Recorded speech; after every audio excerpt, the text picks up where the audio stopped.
রাসূল সাল্লাল্লাহু আলাইহি ওয়াসাল্লাম বলছেন যে নিসফ শাবান, অর্ধ শাবানের রাত্রিতে ইয়ানজিলুল্লাহু সুবহানাহু ওয়া তাআলা ইলা সামাই দুনিয়া, নিচের আসমানে নেমে আসেন এবং মানুষকে তিনি ক্ষমা ঘোষণা করেন, ক্ষমা করে দেন। এই হাদিস নিয়ে কেন তাদের এটা শক্ত দলিল? এই হাদিসকে শেখ নাসিরউদ্দিন আলবানী রাহিমাহুল্লাহ হাসান বলেছে, এই হাদিসকে শেখুল ইসলাম ইবনে তাইমিয়া রাহিমাহুল্লাহ হাসান বলেছে, এই হাদিসকে ইমাম ইবনে হিব্বান হাসান বলেছে, এই হাদিসকে ইমাম মুনজিরি হাসান বলেছে। এইরকম তাদের পক্ষে এবং যত হানাফি আলেম আছে যারা শবে বরাত পালন করতে চায় তারা তো বলবেই, আবার আমাদের পক্ষ থেকে শেখ আলবানী এবং ইমাম ইবনে তাইমিয়ার মন্তব্য তারা নকল করে জোরপূর্বক পেশ করতে চায় যে শবে বরাতের অস্তিত্ব হাদিস দ্বারা প্রমাণিত।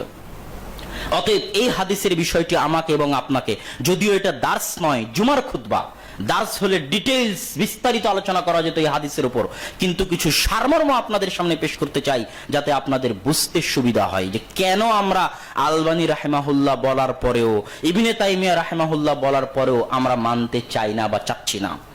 এর এক নাম্বার কথা হচ্ছে, যারা আমাদের উপর অভিযোগ দেয় সারা দিন যে আমরা নাকি আলবানী রাহিমাহুল্লাহর মুকাল্লিদ, আমরা নাকি ইবনে তাইমিয়ার মুকাল্লিদ, তো আমাদের এই আমলটা তাদের জন্য জবাব যে আমরা পৃথিবীতে কারো তাকলিদ করি না, একমাত্র রাসূল সাল্লাল্লাহু আলাইহি ওয়াসাল্লাম এবং আল্লাহ সুবহানাহু ওয়া তাআলার তাকলিদ করি, তাছাড়া দ্বিতীয় কারো তাকলিদ করি না। তার জ্বলন্ত প্রমাণ এই আমল।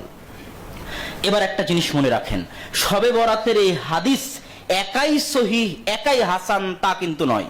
এটা অনেকেই ভুল বুঝে। প্রথম ভুল ধারণা এই জায়গাতে, শবে বরাতের এই ফজিলত মর্মে যে আল্লাহ সুবহানাহু ওয়া তাআলা নিচের আসমানে নেমে আসেন এবং মানুষকে ক্ষমা করেন, এই ফজিলত মর্মে যত হাদিস এসেছে সব হাদিস জয়ীফ, যত হাদিস এসেছে সব হাদিস জয়ীফ। স্বয়ং নাসিরউদ্দিন আলবানী সব হাদিসকে জয়ীফ বলেছেন।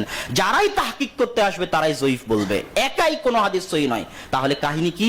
কাহিনী হচ্ছে আলবানী রাহিমাহুল্লাহ এইরকম 7-8টা জয়ীফ হাদিসকে এক জায়গায় করে বলছেন যে এতগুলো জয়ীফ হাদিস একত্রিত হওয়াতে হাদিসটা হাসান।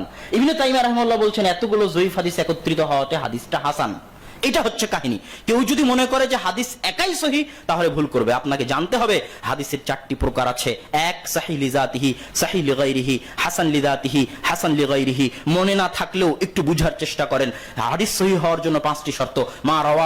মা রাওয়াহু তাম্মুদ দাবতি আদলুন মুত্তাসিলুস সানাদি গায়রু মুআল্লিন ওয়ালা শাদ্দিন। যে হাদিসকে ন্যায়পরায়ণ রাবী বর্ণনা করে, স্মৃতিশক্তিতে মজবুত রাবী বর্ণনা করে, ছাত্র শিক্ষক শুনেছে প্রমাণিত যে ছাত্রর নিকট থেকে শিক্ষক শুনেছে, শিক্ষক তার শিক্ষকের নিকট থেকে শুনেছে, কোনো বিচ্ছিন্নতা নাই।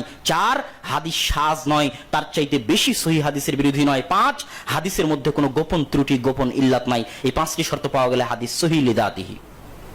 যদি 5টি শর্তের মধ্যে শুধু স্মৃতি শক্তিতে অল্প দুর্বলতা, সামান্য দুর্বলতা যেটা কাটিয়ে ওঠা যাবে, সেই হাদিসকে বলে হাসান লিদাতিহি। এবার হাসান লিদাতিহি হাদিস যখন বিভিন্ন সানাদ থেকে আসে, যেমন শবে বরাতের হাদিসটা 7-8টা জায়গা থেকে আসার কারণে আলবানী রাহিমাহুল্লাহ বলতেছে এটা হাসান লিগাইরিহি। এরকম হাসান লিদাতিহি হাদিস যদি বিভিন্ন সানাদ থেকে আসে তাহলে ওটাকে বলে সহিহ লিগাইরিহি।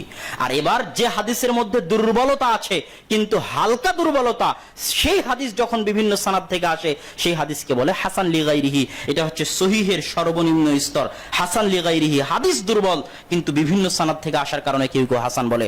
আর উসুলে হাদিসের জগতে সবচেয়ে কঠিন আলোচনা, সবচেয়ে ভয়াবহ আলোচনা, সবচেয়ে ভয়ঙ্কর আলোচনা হচ্ছে এটা।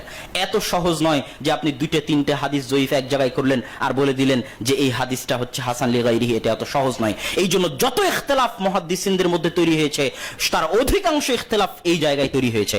আপনি মুহাদ্দিসদের অনেক মুনকিরে হাদিস আছে যারা অভিযোগ উত্থাপন করে যে তোমাদের মুহাদ্দিসদের মধ্যে তো হাদিস সহিহ জয়ীফ নিয়ে ইখতিলাফ। আরে এরকম কোন ইখতিলাফ তুমি পাবা না যে এক মুহাদ্দিস একটা হাদিসকে সহিহ বলতেছে আর আরেক মুহাদ্দিস ওই হাদিসকে জাল বলতেছে। এরকম ইখতিলাফ নাই।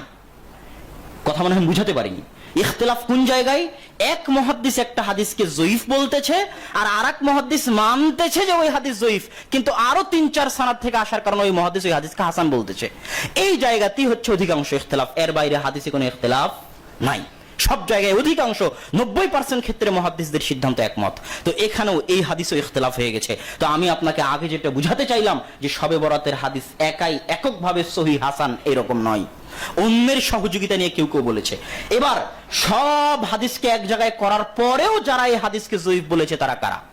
সব হাদিসকে এক জায়গা করার পরও, এতগুলো জয়ীফ হাদিসকে একত্রিত করার পরও এই হাদিসকে জয়ীফ বলেছেন ইবনে তাইমিয়ার ছাত্র ইবনুল কাইয়িম রাহিমাহুল্লাহ। এই হাদিসকে জয়ীফ বলেছেন ইমাম কুরতুবী রাহিমাহুল্লাহ। এই হাদিসকে জয়ীফ বলেছেন ইবনুল আরাবী রাহিমাহুল্লাহ। এই হাদিসকে মুতাকাদ্দিমিন যত মুহাদ্দিস গেছেন তাদের কারো পক্ষ থেকে এই হাদিসকে হাসান বা সহিহ মন্তব্য পাওয়া যায় না। এমনকি আলবানী রাহিমাহুল্লাহর সমকালীন যারা আছেন, ইবনে বাজ রাহিমাহুল্লাহ, ইবনে উসাইমিন রাহিমাহুল্লাহ, এমনকি আলবানী রাহিমাহুল্লাহর ছাত্র যারা আছেন তারাও এই হাদিসকে জয়ীফ বলেছেন, সব সানাদকে একত্রিত করার পরেও। শুধু তাই নয়, বর্তমান ভারত, পাকিস্তান, বাংলাদেশে হানাফিদের বিখ্যাত আলেম, যেহেতু আমাদের মন্তব্য পেশ করে, তো আমরাও একটু তাদের মন্তব্য পেশ করি। হানাফিদের বিখ্যাত আলেম মুফতি তাকি উসমানী পাকিস্তানি, তিনি তার দারসে তিরমিজির 2য় খণ্ডের মধ্যে এই হাদিসের সকল সানাদকে একত্রিত করার পরও শবে বরাতের ফজিলতের এই হাদিসকে জয়ীফ বলেছেন।